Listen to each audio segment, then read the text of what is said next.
Hi everyone, I want to welcome everyone to the September intelligence briefing. This has been a very densely packed month, so the intelligence briefing is a little later in the month than it normally is. But I want to thank everybody for showing up, and I've got something really special to talk with you about today.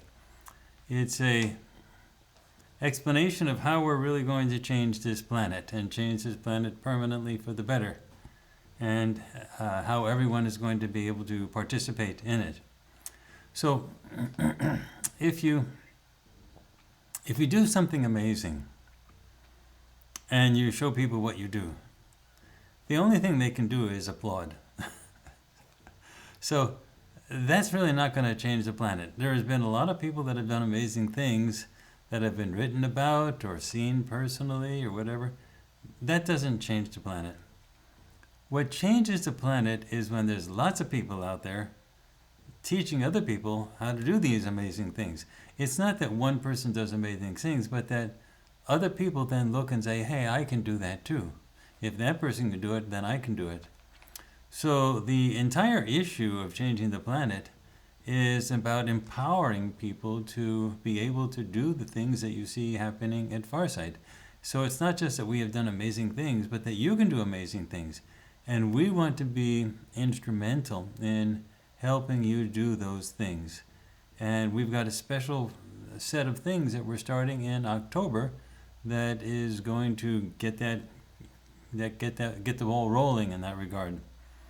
You have to understand that it has been a long time in making for us to be able to be the way we are. For example, a lot of people have been mentioning, why do we always have so many targets in our mysteries projects related to extraterrestrials?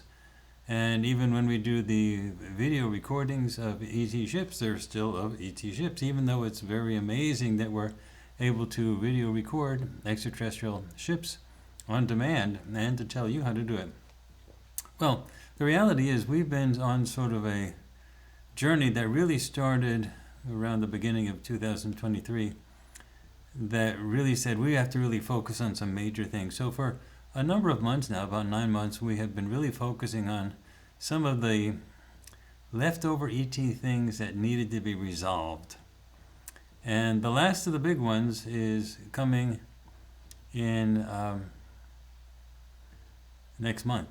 And we're going to be announcing that, and I'm going to be telling you that. And after that, we're going back into more regular earthly mysteries, big super things, so that we're not just strictly focusing on the extraterrestrials. We just had a lot to accomplish in order to allow us to understand what the extraterrestrial phenomena was all about. But we really always wanted to get back to the full-blown mysteries where we did all types of things, including archaeological things, religious things, ancient history things that are just really puzzling. So that's really part of what we are in our DNA. But, we go through periods of time where we really have to focus on something, a major topic, in order to tie up loose ends. Well, now that we've done that, and the Secret Space Program project that you just came out is also an example of something that we've veered off into something that's not ET related, but something that we humans are doing. But now that we've sort of done that and completed that sort of major thing, we're going to be focusing now on other topics in our mysteries projects, and we are also going to be showing you over the coming months and years how diverse remote viewing can be in all realms, so that people, no matter what they're interested in, can be interested in remote viewing. And then it's now the time to bring up the instructional programs that we're talking about at Farsight. And I think you're going to be really interested in this. We have gotten to the point now where we have the full experience for how to put this together and how to do this. So we are now embarking starting the 1st of October with this new program of teaching people different levels of remote viewing. And let's be honest, people are not going to learn remote viewing unless there is a monetary thing associated with it. People want to be able to make money with something that they do. Unless it's something that's strictly just a hobby, like skiing or something like that, if people want to invest a lot of time, effort, money into doing something and doing it really well, they want to be able to get something back from it. And there's various things that people can do. If they're really good at remote viewing, they can do remote viewing projects for people. There's a lot of people that write into Farsight, for example, and want us to do special projects and to pay us to do these special projects for them. Now, we don't have the time or space to do those projects, but there's a lot of people that ask for that, and a lot of people are willing to pay remote viewers to do certain topics. So there's that part of it. But then there's also the issue of teaching remote viewing.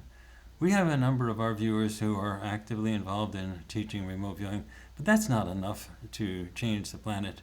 You need thousands of people, tens of thousands of people teaching remote viewing all over the planet, in different countries, in different languages, and doing all types of interesting things. And so we have to enable that to happen. So we have a series of programs and a series of certifications that I'm going to be explaining to you that enables that to happen. So let's go over the courses first that we're going to be really focusing on. Now, these courses are going to be offered by our remote viewing people that you see here that are teaching independently remote viewing, such as Intysam, Yeme Jeaneé, and Shantae. And they're going to be teaching these courses, but they're going to be courses that are not just for people that are just wanting to learn a little bit about remote viewing and they sign up for a few days. That's really great and that's very important, but they're going to be coherent courses that have a beginning and an end also. And for those people who want those coherent courses, the courses are the Farsight Voyager course. That's the first introductory course in remote viewing for people who basically know nothing about it. The next course is the Farsight SEER course, S-E-E-R, SEER course. And that's a more advanced course for people who go to the next level. And then we're going to have a Farsight instructor course that's called the Mwalimu Instructor course. Now, Mwalimu, M-W-A-L-I-M-U, is teacher in Swahili. And we wanted to put a word like that because the word Mwalimu, teacher, doesn't mean just teacher. It means wise person who really knows stuff. So the Mwalimu Instructor course is someone who has the certification to teach the Farsight method of remote viewing and who knows a lot about it and is really capable of taking other people's students to the next level. And in addition to that, we have the telepathy course that we are teaching, and it's going to be offered in different varieties, as well as an economic forecasting course. A lot of people are interested in economic forecasting. So we want to have a course. We actually are going to start a course. It's all ready to go, that shows how we do our economic forecasting. So this isn't something like we want to show people how it can be done. We want to show people how we do it. So it's not only that they can do it themselves, but exactly how we do it. And we do a lot of economic forecasting. And then we're going to have certifications. So at each one of these levels, the Farsight Voyager, the SEER course, the Mwalimu Instructor course, telepathy course, the forecasting stuff, there's going to be certifications for that. So people will be able to say they're at this level. And then there's going to be an ability for the Mwalimu Instructor courses for people to be able to send people to a page on our website where they can show people that they have this certification. And the certification is typically last for a year, and then they have to be renewed by having someone check their methods. You don't want people straying off and doing other methods and other things. You want people to know that they're still doing the exact Farsight remote viewing process, the SRV process. And it's very similar to, well, for example, I went to my chiropractor the other day, and he was saying he was taking some time off to renew his annual certification for chiropractic. Now, he used to be an instructor at Life Chiropractic, so he was a big-time guy at the chiropractic college here in Atlanta. But he has to go back just like everybody else, and he does 20 hours once a year of recertification stuff to make sure he's still doing it exactly the way they're supposed to do it. And that's how they get consistency within the chiropractic community, so that everyone's doing it correctly and the way it's supposed to. Otherwise, people would throw the kitchen sink in there and they'd start deviating and they'd start calling themselves chiropractic this and that, when in fact they're reading tea leaves. So they have to be able to have this certification that brings them back once a year. So we're going to be having these certifications, and people will be able to say they're certified to use the Farsight methods. And that's the other important thing. We're going to allow the people who are certified to use to actually say and to advertise in their courses that they're teaching the Farsight SRV, or Scientific Remote Viewing Method. So that's really important, because we have a very big name, the word Farsight and also the word SRV, Scientific Remote Viewing. That's what people want to learn. They want to learn that method. So if you tell people they're instructors but they can't use the SRV word, then they're instructors of what? How do they let people know what they're doing? Well, as long as they're certified instructors and the certification is current, then they can use the SRV label and saying, I'm teaching this type of remote viewing to help them get students. And then people can go around literally the world and the country, the world, various countries, and teach that method, and people will know. And then people, their customers, can actually go to a certain page on the Farsight's website and see that in fact that instructor has its current certification in the SRV method, and so on. Okay, so that's really big. Now, this is very important. The way we handle instruction here at Farsight. Now, this is, it's not a requirement that we do this, but this is how we have been doing it, and this is how we're planning on doing it in the future. We don't have any economic cut that we take from our instructors. So when the instructors teach remote viewing, they're doing it on their own, in the sense that any income they generate from their teaching of remote viewing, they keep. And that is what we're planning on doing for the future for our new instructors. And those are people who have gone through the Farsight Voyager course, the Seer course, and the Malimo Instructor course, and they have gotten to the level where they can get those certifications. So getting the course done is one thing, but then also practicing the information that's in the course until you get really sufficiently competent on that to be able to do that. Because you have to actually really be able to do this stuff. And it's not something you just learn really quick, like in a book, and then you just say you do it. You have to be good at it. It's like martial arts. If you become a black belt in karate, well, there actually are a lot of karate schools in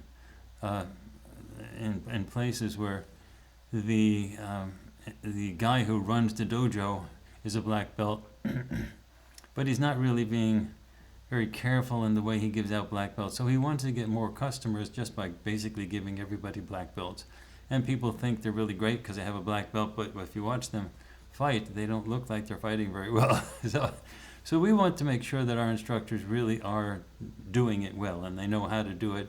So they've not only gone through the courses, but they've also demonstrated through both a testing process, which is part of the certification process, and also a certain number of hours actually doing sessions and so on, and having us approve those sessions. So we're going to be very hands-on with all of that to make sure it's done.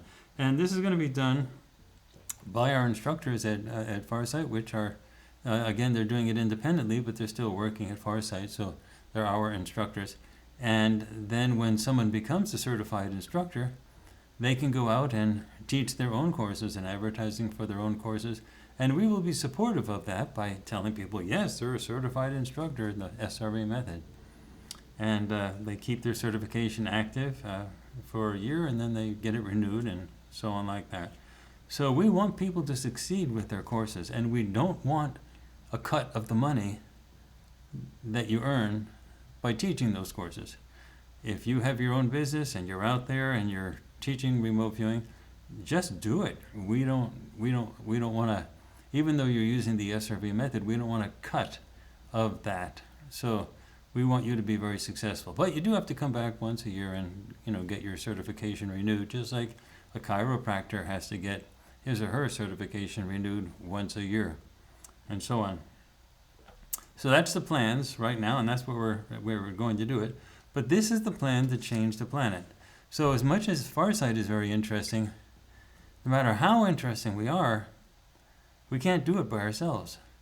And if we're going to be greedy and trying to, get cuts of all the money that anyone is earning by working, really slugging it out and traveling places and teaching remote viewing, that's going to slow down the speed at which the planet is changed. So we want you to go out there and just do it. As long as you're a certified instructor and you have maintained your certification and it's active, then we want you to use the name in order to tell people what you're doing.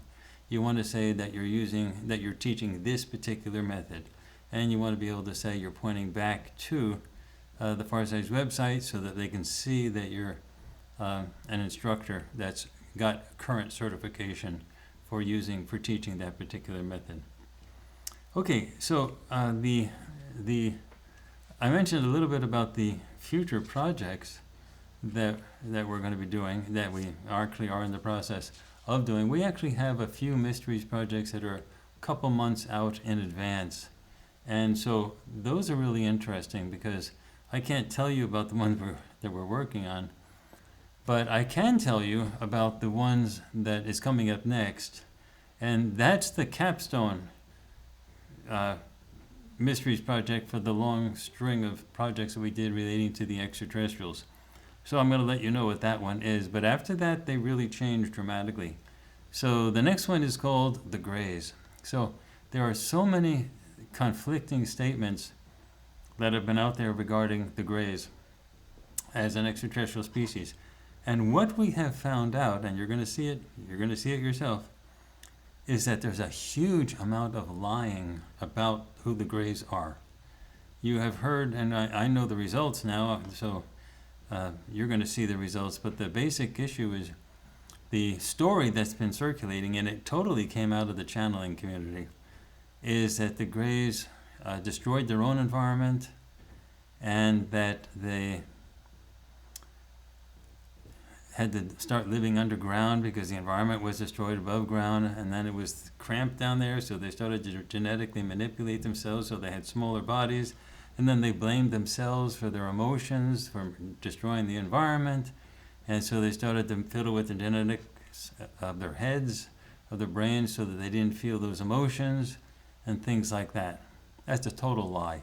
But it's so widespread. Everyone talks about it. Everyone says that's what happened. That's not what happened at all. And we're going to be able to tell you what really happened. And the reason it's not come out before is because the extraterrestrial group that's trying to control this planet is the one who did the bad stuff. What happens, and you're going to see that with your own eyes, is that the Greys were just like us. They were just people, and they had tons of emotions and everything. They were conquered. They were just conquered and captured and enslaved. And those are the Greys that people run into when they do the abduction phenomenon. But when the UFO abductions occur, and whenever you see a Grey, inside that Grey is an Isby. Remember, we don't use the word soul or spirit because of all the religious baggage. What we use is the word Isby, someone who is for the purpose of being. And Isbys never die. And so inside everyone, and so all of you and all of everyone we are all Isbys.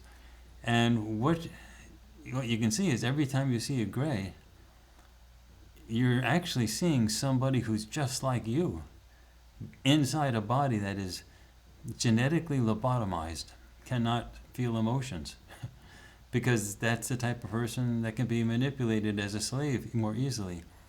It's totally opposite from the stuff that's coming out of the channeling community, and you have to see this project that's coming up to understand how corrupt the channeling community is. Now, it's not the channels. The human channels are great people. They're honest people, they're sincere people, and that's why they're being taken advantage of by the very real entities that are sending information through them. The Greys are, they're really in a very, very difficult situation. But just think of yourself. Would you want yourself to be genetically lobotomized so that you have no emotions anymore? Would you do that to yourself? Heck no. So the whole story that they threw out is crazy, but what you don't know is who did it to them and why it happened, and then why it's like it's like the Holocaust. You're trying to cover up the fact that the Holocaust actually happened and say, we didn't do it, somebody else did it, and it was all because of something natural and everything. And it was not natural at all. It was part of an awful thing. Well, that's what happened to the Greys. They had their own version of a Holocaust. Anyway, you're going to see that coming out in just about 3 weeks, in the middle of October. And that's the capstone of our long string of extraterrestrial projects. And then we go into some things that are very, very, very different. But I can't tell you what those things are because they're a month and a half, 2 months out, and but they're really surprising. But that gets us back to more, earthly type of mysteries that are huge. I mean, really huge. You actually won't believe the one that's coming out in November. You will believe it because we're doing it, but when you hear it, you're going to say, "Oh my gosh, are you serious?" And that's a regular human type of normal terrestrial type of thing, but it's like going to knock your socks off. All right, let me talk a little bit about Farsight Prime then, because this instructional stuff is really big. It's really huge. And what we have done is we're going to be using Farsight Prime as a huge venue for teaching remote viewing, for having a huge number of instructional videos. Now, we already have a lot of instructional videos up there for Farsight Prime. Now, we were having those in a tier on Farsight Prime that was free, so you could just see them by putting in an email, and then you could see them.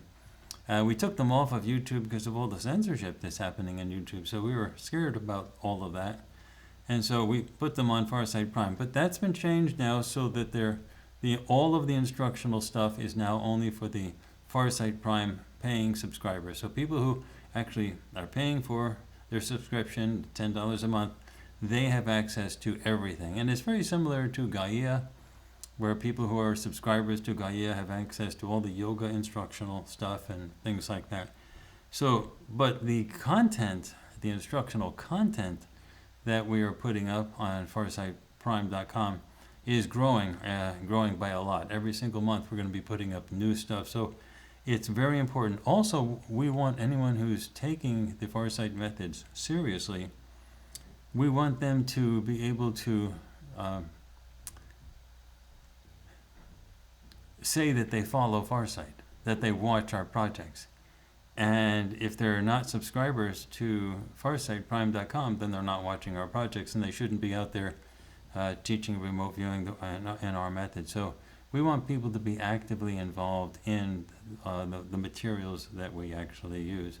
Also, when you're taking courses from say the Farsight Voyager course, or the Seer course, or the Malimo Instructor course, or any of the advanced courses. We're going to have actually another advanced course beyond Farsight Seer.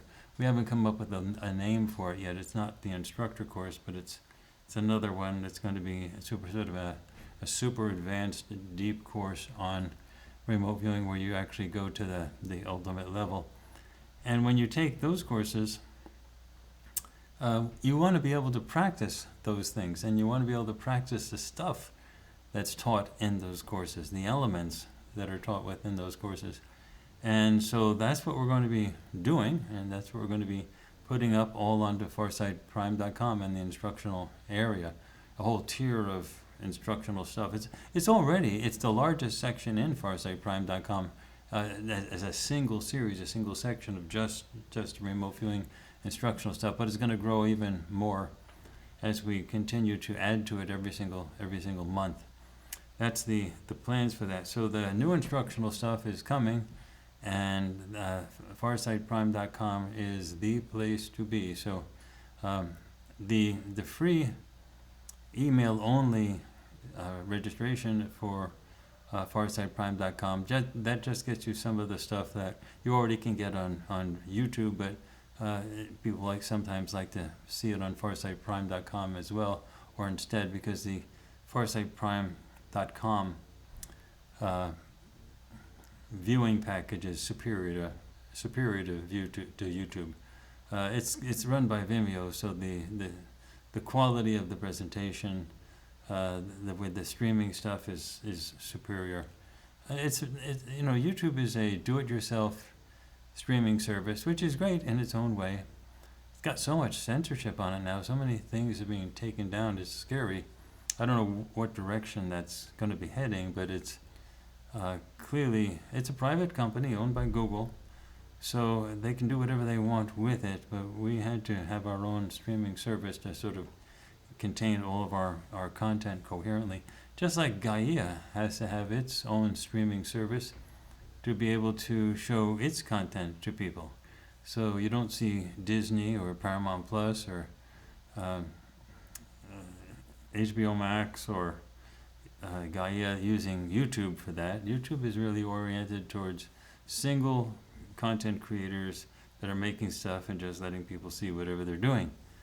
And so that's what that is. But anything that's like a coherent, huge body of information, like Gaia has, or that Farsight has, or that Disney has, or that HBO Max has, or Paramount Plus, and so on, Hulu, that needs its own streaming service, and that's what the reason for Farsight Prime is, to be able to do all that. Okay, now, by the way, and Aziz is going to be doing more instructional videos as well. He does our economic forecasting stuff now, but he's going to be, a lot of people have said they really like Aziz's instructional approach and the videos, so he's going to be doing some more. Okay, now what I like to do is interact a little bit here, and I'd like to actually look at some questions that are being asked. And somebody just raised the issue of meditation. That's one of the signature elements of the Farsight approach. We never do anything without meditating before. We have found it's garbage in, garbage out. If you don't meditate, you don't get good stuff. So people who just sit down and try to go through the methods and do it, they just get crap. It just doesn't work very well. And there's lots and lots of people out there that say they practice remote viewing, and the stuff that they get is really low quality. And one of the major reasons, if not the major reason, for the big difference between Farsight and people who do some other approaches is the meditation concept. We have found that the meditation is so important for settling the mind, because what you're doing is you're picking up senses that are normally swamped by the five senses of hearing, touch, sight, taste, and smell. And so what you really need to do is just settle the mind so that it's sensitive to these intuitive pieces of information. Now, eventually it becomes natural to you, but that takes years to get to the point where it's just plain natural to you. And the meditation is the way to sort of settle that. So whenever you see anyone doing anything at Farsight, know that before you're seeing them record, before you're seeing them do anything, they have meditated. Even before they do a live stream to do something, they meditate for a bit. So the meditation beforehand is the key signature element that allows us to do what we do. Now, in addition to that, the methods that we use are very highly structured. So the military methods that came out when the original military program was released, they were great. They were developed by Ingo Swann and so on. Joe McMonagle used his own methods, and then there was another branch that came out that used its different methods, but we didn't like those methods because we know them, and we had a version of remote viewing that we call basic SRV, which is virtually a copy of the early stuff that came out of the military. But we didn't like it because it didn't have enough structure to it. We wanted to have a lot more structure to it. So we wanted to be able to do sessions solo that didn't have a monitor, that had them probing for all types of things. And those things were not sort of the general stuff that we're getting out of the military approach. So in addition to requiring that meditation precede our remote viewing method, we use Farsight meditation. Then in addition to that, they go through a complicated set of procedures that use templates, and the templates have them, because they're too complicated just to memorize, so you have to actually go through one thing after the next in order to get through everything that you have to do. And we also do monitored sessions as well, for people who are, they're called interviewed sessions. When you're learning remote viewing, you get monitored sessions, but we use something for our very experienced remote viewers called an interviewed approach. And that's similar to a solo approach, except that the person who's watching the session knows the target and tells the viewer what to do next. Meaning the viewer can go to a location and the target cue that they don't know, but they're blind to everything, gets them to the actual location. But, what do they do when they get to that location? Are they supposed to go that way and look under that box, or go that way and look under that rock? Or what are they supposed to do when they do that? They may see a non-surface structure, but are they supposed to go into the non-surface structure? So what we call the interviewer is a very highly trained person who doesn't give any leading information whatsoever. But as the remote viewer describes things in their sessions, the interviewer will say, explain more about that, go after that, or go to that spot, or do deep mind probes of this individual that they've already identified. And so that allows us to save time. That's the basic use of an interviewer. And we call that separate. That's different from a monitor. A monitor is someone who really is actively engaged in directing the remote viewing session, because the person doing it is a student. And you have the person actually learning how to do remote viewing, and so the monitor sort of is guiding, do this thing, that thing, and so on. An interviewer is different. An interviewer is very highly trained to give no leading information whatsoever, but as the remote viewer discovers things, perceives things, the monitor knows what to tell the remote viewer to go after. It's a time-saving device to use an interviewer, because otherwise what we have to do is have them go back and back and back and back with a zillion solo sessions. For example, when Daz Smith and Dick Algier did the 9/11 project, they did that without interviewers. They were complaining bitterly because they had to do so many sessions. Every time they do a session, they learn a little bit more. And then they'd be say, okay, go back and expand on that one. And they say, what? And they have to do another session to expand on that one. It's like they'd go one step at a time. And then they have to do another session to go to the next step. And another session to go to the next step. And another. So it went on for months to do the 9/11 project. So it's a way to shortcut that many months projects down into one or two sessions, typically 1, 2, or 3 sessions, by having an interviewer tell them what to do next, so they don't have to wait until another session on another day or another week to do the next step. So we have to be able to teach people how to do the monitoring and how to do the interviewing, which is a totally different thing. You can't treat the interviewing like a monitor. A monitor is for a student, and you monitor a student because a student doesn't really know what to do, and you're really telling the student literally everything to go after. Try this, try that, and they're explaining how to do the deep mind probes at the same time as they're doing them. And so, but they learn the procedures that way. And then when they get competent with those procedures, they do a lot of things totally solo. And they get good at the solo stuff, and that's where the certifications come in. They have to be able to do their work solo and get accurate results. And then when they get really good and they're starting to do major projects, they can be involved with an interviewer, and an interviewer then allows them to do really complicated targets in a relatively short amount of time. But they have to be able to do that. They have to be able to get up to be able to do that. A huge amount of instruction has to be done in order to get people to that level. But that's what we have to do. That's what we have to tell people how to do. They have to be able to do all that stuff, and to be able to go out, not just to show people that they can do it, but they have to be able to teach people that they can do it. So we basically want to have lots and lots of instructors of remote viewing that are currently certified and are going out there and making money. We want it to be a very profitable thing for the remote viewer instructors to do this type of thing. We want it to be a really solid income stream for people who want to do that. But it's not just for the instructional stuff. For people who want to just do sessions for other people, they have to know how to do them. Now, that usually means you need 2 people involved.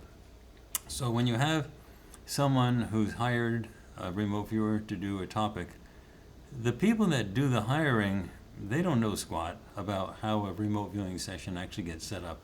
So you can't tell the remote viewer what the project is because they can't work it blind at that point. So you need two people involved. So when they hire somebody for a remote viewer to investigate something with remote viewing, they have to be able to work with two people in pairs. So one person will know the target, and that person will design the target. And then with the target properly designed, then the remote viewer goes into that, either with an interviewer or solo, to actually do the actual project. And so you need to know how to do all that. It's not something that someone knows automatically how to do. So we're going to be having these certification programs that are going to enable people to do things like that. And then we're actually going to be doing something else too. For people who become really proficient at this, we're eventually going to be offering things like a bachelor's in fine arts and remote viewing. Now, it's not saying that other people, other universities are going to recognize that bachelor's as a bachelor's. For example, there's a lot of private colleges that offer degrees, and there's a lot of people, for example, that have PhDs from some private colleges.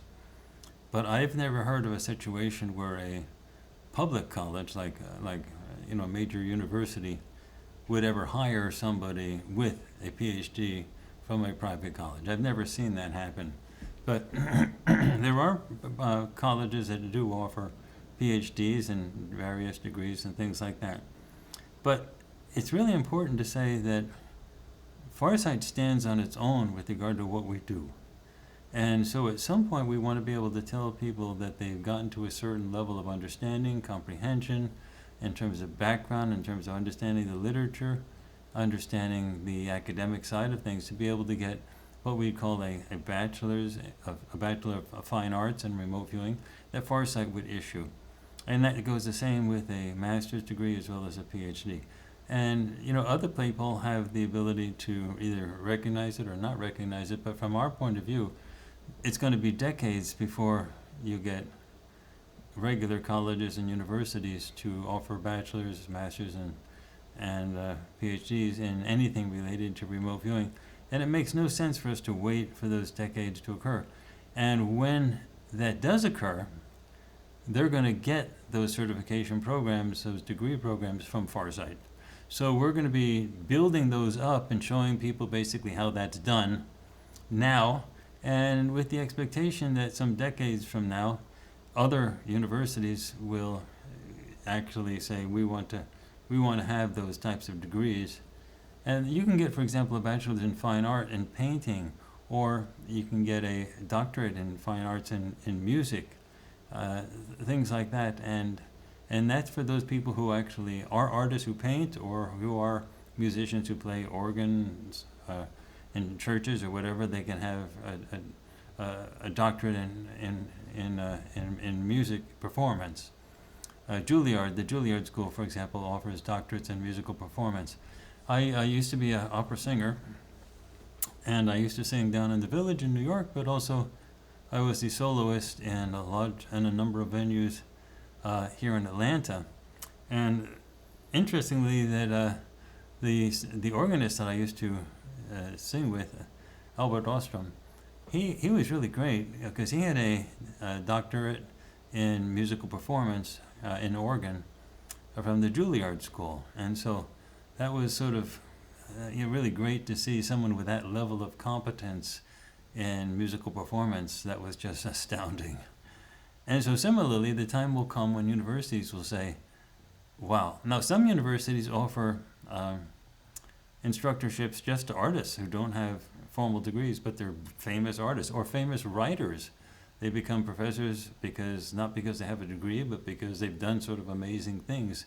That does sometimes happen.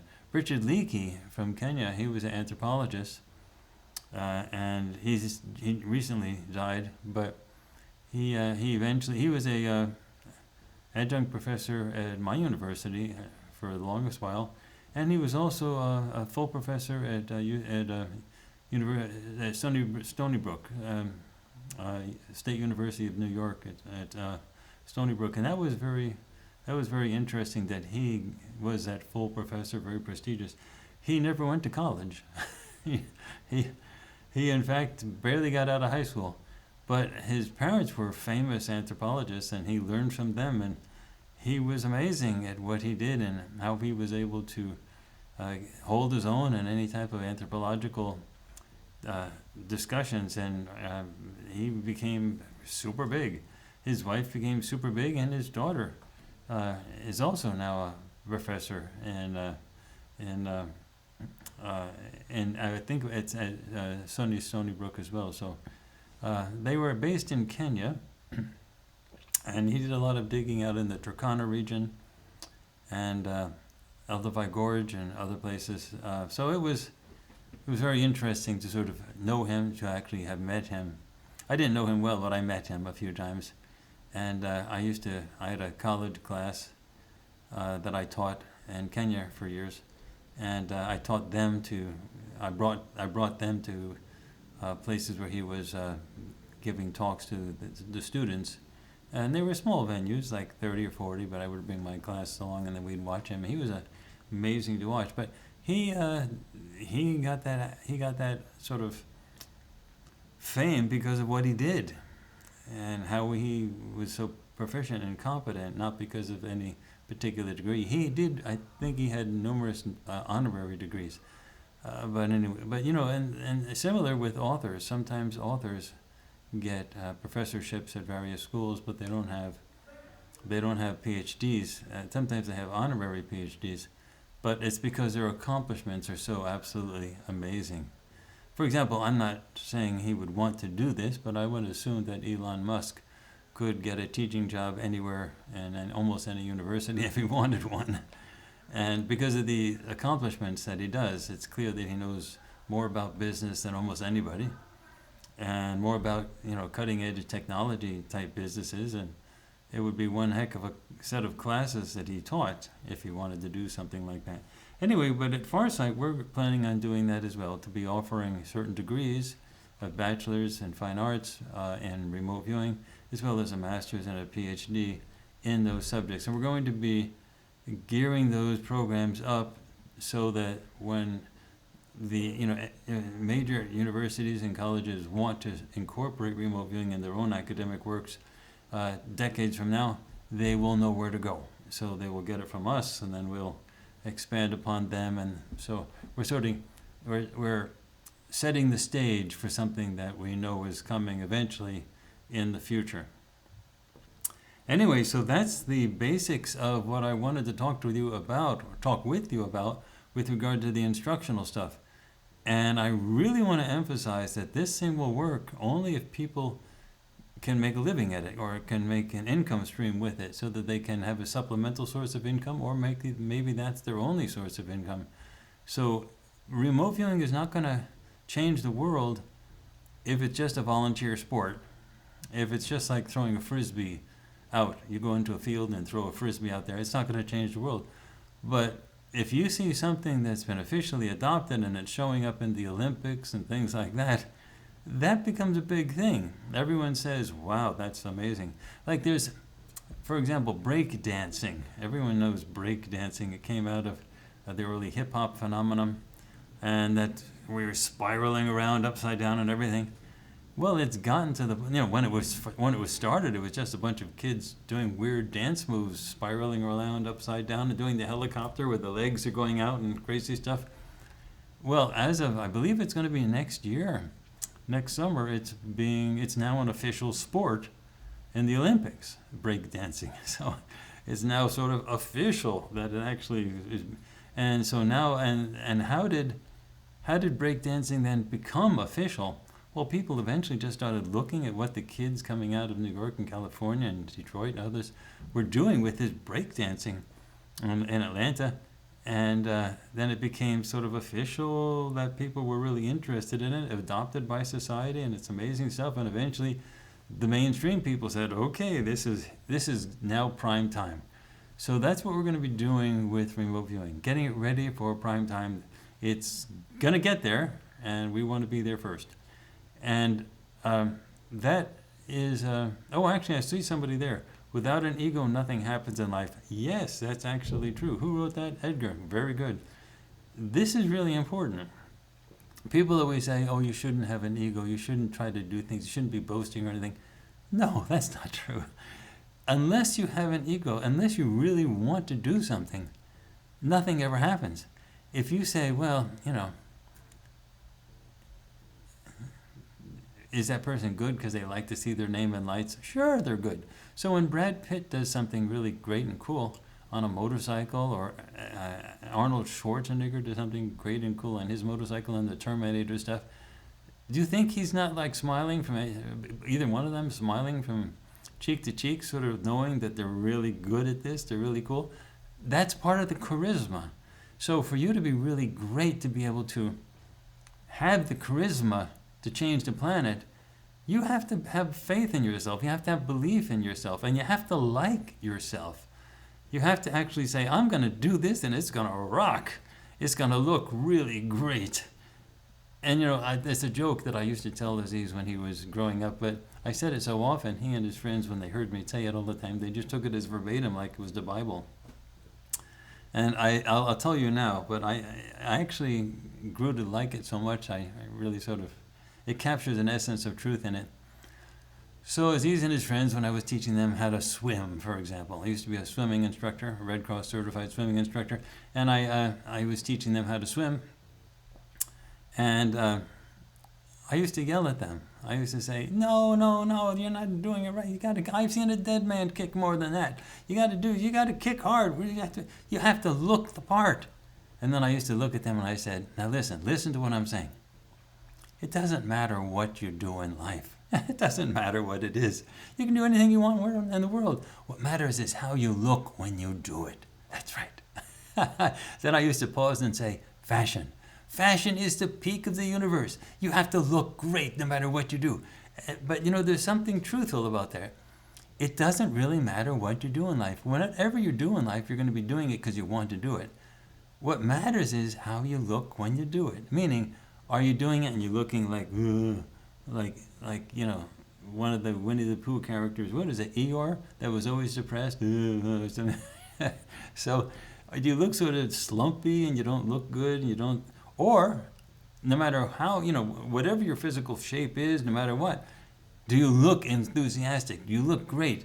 And do you take care in how you look when you do it? So I used to teach them when they're swimming, they got to look good, meaning the kicks have to be strong so that the splashes are back, and so they're really kicking in the back, so that kicking is making the splashes, and the legs are straight, so that they bend very little, so that they actually look like they're really good form. You have to look really great. So, Aziz, it doesn't matter what you do in life, meaning you're going to do what you want to do, and that's what's important. To make it important for everybody else is you have to look good when you do it. Fashion is everything. And fashion is not just what you're wearing. It's the way you're looking. It's the vibe you have. It's the way your face is, the emotions that are coming out of your voice, the expressions that you have in your face. When you look at Iman, the model, or any of the other great models, it wasn't just because she was beautiful. The Somali model that came out of Kenya and was a University of Nairobi student being discovered and going to New York and then becoming this world famous model. It wasn't. There's a lot of pretty girls out there. That's not what made it. Iman became Iman because of the vibes that she had. She had to look good, not just because she was pretty and she wore some nice clothing. There's a lot of pretty girls with nice clothing. But when she looked into the camera, she knew she was great. She knew the ego is part of it. And if you don't have an ego, if you don't have that spirit that you're the best, then no one wants to really look at you. And so in order for you to feel good and to have that ego, you've got to feel it and know it inside yourself. And then other people will say, wow, I got to look at you. You're the one that's really great. So it's that sort of essence that is really sort of key. The ego is part of anything that's successful. So when anyone, you can't tell me that Elon Musk doesn't have an ego, or anyone who's actually big out there that they don't have an ego. They have egos, and they want to, they want to do their thing with it. Whether it's Haile Berry or Iman or whatever, they've got egos, and if they don't have those egos, they're not going to do things that are very significant in terms of changing the world. So that's really an important part of everything. So I'm really talking about that as a good part. What we often do is we say this part of ourself is bad, and it actually goes back to the old idea of original sin, that you're born with something that's bad in you already, and you already got that detriment. That is so messed up. There is no such thing as original sin. Everyone should be taught when they're from the day they're born onward that they're the best, they're the greatest, and they must believe in themselves. Okay? I was talking to a girl one time who was a stripper in a club, and she just liked doing that. She got a rush out of it, and I said, well, what are you going to do? And she said, well, I'm going to college now. I'm going to go to med school. And in fact, that's exactly what she ended up doing. That's the way she worked her way through college, and then she went off to med school after that. And then I asked her later, I said, well, what are you going to do in life? And she said, oh, I don't know, probably settle down, find Mr. Right, and get a 2-car garage and things like that. And I said, I doubt it. And she said, why? And I said, because you like being the center of attention. You liked it when you were in the clubs and dancing, and everybody was sort of melting around you, and everybody was looking at you, had that charisma, because you liked doing that dancing. And so when you go into other things, like you become a doctor, you're probably going to be a big doctor. You're probably going to want to have that center of attention. You're going to know how to use social media. You're going to actually become sort of a charismatic force in the medical community, whatever you sort of end up doing. So having that sort of addiction to being the center of attention is a good thing, because all the major generals that succeeded in wars, all the major leaders, national leaders that succeeded in changing the planet, all the great models and artists throughout history, they all have that addiction to being the center of attention. Martin Luther King had it. Nelson Mandela had it. Bob Marley had it. All the great philosophers had it. Ludwig Wittgenstein, the philosopher, he had it. It goes on and on and on. And that's why they did what they did. That's why they became so powerful. It wasn't because they said a speech and the speech was really strong and those words are really great. It's because they said it the way they said it. It wasn't that Martin Luther King said, I have a dream. It's the way he said, I have a dream. And it came through riveting with his voice. And he knew he was the center of attention.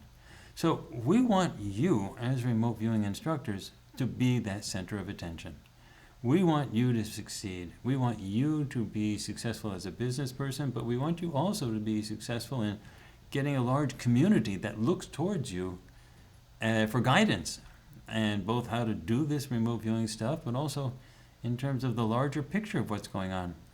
We're not going to change the planet unless you believe in yourself. And you're going to help change the planet by being someone who does believe in herself or himself. And that's what really is all about, being a leader. So when you're learning remote viewing and learning how to be an instructor of remote viewing, you're learning how to be a leader. That's really the key. And there is no such thing as a bad part of you.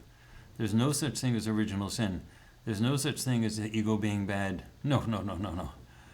The ego's good. You need it. And there is no original sin. You're good from top to bottom. All right. All right. And so let me see. Let's Napoleon, Winston Churchill, Whitney Houston, Tina Turner, Sonny and Cher, all of those people they're mentioning, they had this addiction to being the center of attention, and that's why they became as influential as they were. When I was young, I am young, but when I was younger, like 15 to 25, 30-ish, I was a drummer. And I was a pretty good drummer. Some people used to call me the best drummer in New Jersey. That's where I was drumming back in those days. And I was really, really great. And one of my idols, I had a lot of idols for drumming. But one of them was Buddy Rich, because I never saw somebody put more notes into one space of time than him. He just put so much in that. And it was sort of amazing that he really liked being the center of attention so much that he created his own band just to showcase his own drumming, because no other band could do it. He couldn't work for a different person's band and just sort of do it, because his drumming was so overwhelming, so overpowering. So he eventually had to have his own Buddy Rich band, and people used to, and the band was sort of a support person for him. And so let me give you an example here. Another example of a drummer. This happens to be my current favorite drummer. So pardon me if I'm going off on drumming, but I don't do drumming anymore because I damaged my hearing with it, and so I protect my hearing. But my current absolute top favorite drummer now is not Buddy Rich, because he was too. He had a singular style that didn't vary, and he was amazing with it. But now his style has been copied by so many other people. But my current favorite, and she's been my favorite for a while, is Cindy Blackman Santana. Now, Cindy Blackman, she went to musical school, but also she's actually married to Santana, the guitarist, and who's got his own band and so on. And she used to be the drummer for Lenny Kravitz back in the old days. And she was amazing, because I used to listen to her during the Lenny Kravitz days, because she didn't overplay. Lenny Kravitz was the main thing. He was the one with the ego that he wanted to be center stage. And he didn't want a drummer that would be like Buddy Rich, that would overpower him. And she knew that. So she drummed in a way that was perfect. She kept him center stage, and she really could have blown everybody out of the ballpark, but she didn't. And she did drumming in a way that made Lenny Kravitz sound absolutely astounding. All right. However, when you see her other stuff outside of Lenny Kravitz, of course she doesn't do the Lenny Kravitz thing anymore. She's the drummer often for Carlos Santana. She's the drummer for his group now, but she also has her own stuff that she does. When you watch her stuff, she can do everything that Buddy Rich used to do, and she can do everything that she can do. Jazz drumming, she can do everything that you can possibly imagine. She has great versatility. She's very flexible to underplay, to overplay, and to do. So that was a level of capability that I really admired, because in its own way it seemed more than what Buddy Rich did. He did this overpowering style that was amazing, but that was his thing. That's what he did, and he always sort of did that. With Cindy Blackman Santana, again, the Santana part is because she's married to Carlos Santana, is that she has a level of diversity in her playing that is amazing. But still she has her own ego. She likes being center stage. She does her social media. She likes being out there.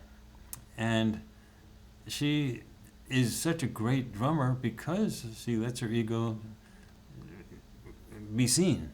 And she knows when to make it dominant and when not to make it dominant. Whereas with Buddy Rich, he always made it dominant. He was always overpowering. Cindy Blackman Santana, she's much more subtle in the way she allows her ego to shine through. She's much more capable of having variety in that. And so anyway, I just sort of take that sort of as a grain of salt here, because when people talk negatively about the ego, they're often talking about people who dominate in such a way that they don't allow anybody else to sort of have their day in the sun also. But that doesn't have to be the way it is. And Cindy Blackman Santana, actually she was just Cindy Blackman when she was with Lenny Kravitz. She is a good example that she let other people shine around them and actually made their performance even greater. And so, you know, that's the way the ego can work to help amplify the world, and in that case the world of music, but in the remote viewing case the world of consciousness and remote viewing. That can be really great. So I may have my own ego, but I also understand that you have an ego, and if we are going to succeed and change the planet, your ego has to shine too. So I have to do stuff that helps you to get your ego out there. I have to do stuff that helps you shine so that you become a center of attention, so that the lights are pointed towards you. And I have to help you in such a way that you enjoy it. You like the lights shining on you. Just like the dancer in the club, who's eventually, I think, going to be a great doctor with a strong, a strong influence in the community.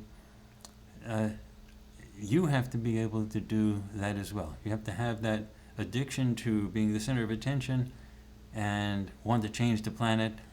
And we want to fuel that. We want to give you the energy and the fuel to make your contribution as powerful as it can possibly be. All right, well, I've been talking for an hour, all on the new courses. And again, it's not just the instructor courses we're going to be offering, but also the Farsight Voyager, the Seer course, and the telepathy course, Farsight economic forecasting courses, and offering certifications and everything. So these are going to be done by the people that are here at work at Farsight, and they're going to be doing that independently. And so it's not like the Farsight Institute is going to be offering these courses at a centralized location. You'll have people like Intysam and Yeme Jeaneé and Shantae offering these courses in groups. They can also offer them singly, but also the single person courses are usually for people who just want to learn a little bit more about remote viewing to see how it is and become sort of good at it. But when you take the Farsight Voyager course and the Seer course and the sort of the full body courses, then you're striving to become, it's like you're going to college and you're becoming somebody with a degree, somebody with a certification, somebody that has a recognized capability of being able to do something, and you have an idea of exactly what it is. So if you get a bachelor's from a university, you know what it is. It's very clear you've achieved that level of competency in that. So those are the types of things, and they all are starting in October, and we're going to be putting them up on our website, farsight.org, as well as describing them more on our videos that we do. And there's going to be a Farsight update that comes out on the 1st of the month, 1st of October, that will be describing some of these well. And we're going to be talking about the actual specific courses that the instructors are going to be offering. And when you connect with them, you can ask them, well, what about the Voyager course? And they'll tell you when they're offering that, or the Seer course, or the other courses, the economic forecasting course, and so on. Now, for people who want economic forecasting, for example, they have to be good at remote viewing to do it. You can't do the economic forecasting without knowing how to do the remote viewing. And so people would have to already got a certain level of certification with the Farsight Voyager course, for example, before actually going into the economic forecasting types of things. So, you know, you don't jump up into one course without taking the previous courses and so on. However, if you've already gotten some instruction from Intysam or Yeme Jeaneé or Shantae, you're already ahead of the game, and you sort of you're not losing anything, because that level of competency automatically goes into those courses, and you know, you're advancing more rapidly. All right, everybody, you've been all great. It's been a great community here. It's great to talk with you all, and I love you all, and I will see you next month in October for the next intelligence briefing. Look for the next Mysteries project. It's a big one, the Greys. I mean, seriously, if you ever wondered what those Greys are all about, you're going to find out. And you're also going to know why the disclosure process is so important. It's important because the bad ETs that are involved on this planet, they could do the same to us. Everybody on this planet could end up just like a genetically lobotomized gray slave. So it's something that you have to be, you know, the beings that did that to the grays, they're still around. And they can do that to other people as well. Because what they want is they want obedient servants. They want people who will do certain things. And with the abduction phenomenon that has happened, a lot of things that are horrible occur in those abductions. And the last thing that the slavers wanted was for the people that are doing it to have empathy for the people who are being abducted. They didn't want them to say, no, we can't do that, that's terrible, they're upset. So they had to cut off the emotions. That's where that all came about. So you have to actually, it's a very complicated process of understanding the entirety of the grays, and you have to really watch it to understand it, and why you'll then realize why it's so important that Farsight does what it does. We're really helping humanity in a way that it's hard to explain just in a sentence or two. You have to see the full project, and it will be out there on FarsightPrime.com in just about 2.5 weeks. So anyway, I'll see you next month in October at the next intelligence briefing, and be there or be square. See you next month, guys. And I mean guys generically, always, you know, men and women. Okay, take care.